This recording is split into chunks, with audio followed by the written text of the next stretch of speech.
د سپتمبر په 13 نیټه 2022 د اتوار په ورځ په سوات مټه بردرشخیله حکیمزي حجره کې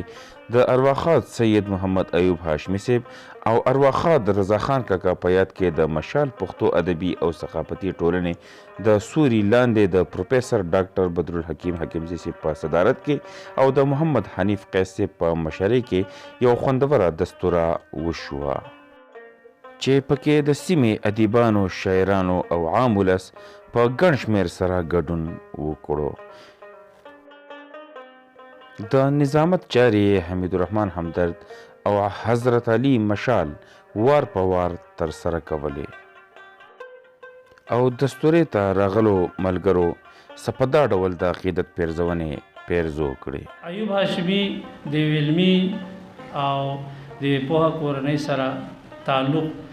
دغه په خپل ځای د هغې کتاب مخې ته راتله په خپل ځای خو د هغه سره نور هم ډېر زیات مواد دي. پتنګانو کې پتنګ چې د مشالو څنګ چې ښه سړی و داسې ښه لیکوالو ګرځېدلی په ښارونو کلیوالو سنجیده و خو رنګین د بوډۍ ټالو د پښتو په صفتونو مالامالو څومره ډک په سادګۍ کې د کمالو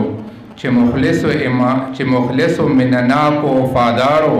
خدای بخلی هاشمي سړی د کارو. دا د خزان رنگ دی که نکریزې دي دا د خزان رنگ دی که نکریزې دي پاڼه د چنار او منګول یو ښکاري پاڼه د چنار او منګول یو ښکاري مخ د یار او پاڼې د ګل یو ښکاري. چنار سړی وي ارواښاد هاشمي د زیار او کار سړی وي ارواښاد هاشمي. نو د هغې نه وروستو هغې د خپله شاعري شروع کړه او چې کله به هم لیکل میکل کول نو اکثر 15-20 ورځې بعد به زما او د هغه باقاعده ملاقات کېده او په هغه څیز باندې به موږ نظر ورچو چې هاشمي صاحب هم تقریبا د دومره مودې نه څومره موده چې زما د شاعرۍ شوې ده نه د ده سره زما ناسته پاسته به کېده. ډېر پوه او زیرک سړی و دنیا یې لیدلې وه د دنیا ملکونو چکرې لګولې وې او دنیا چې څوک ویني نه د کتابونو نه زیاته پوهه هغه د پریکټیکل لیدو سره حاصلوي نو د هغه سره ډېر زیات معلومات و.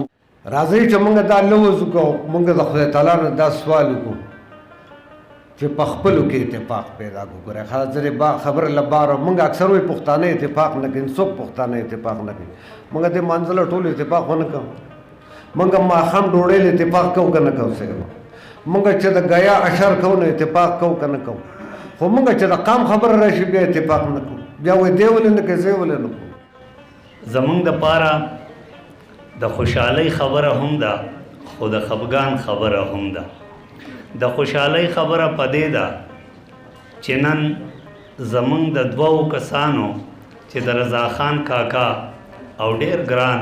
سید محمد ایوب هاشمي صاحب په اعزاز کې پروګرام کیږي خو د خفګان خبره دا ده چې هغه دواړه شته نه. هم دې سره دا خوندوره دستوره پای ته ورسېده. حمید الرحمن همدرد، مشال ټي وي، بردرشخیله، سوات.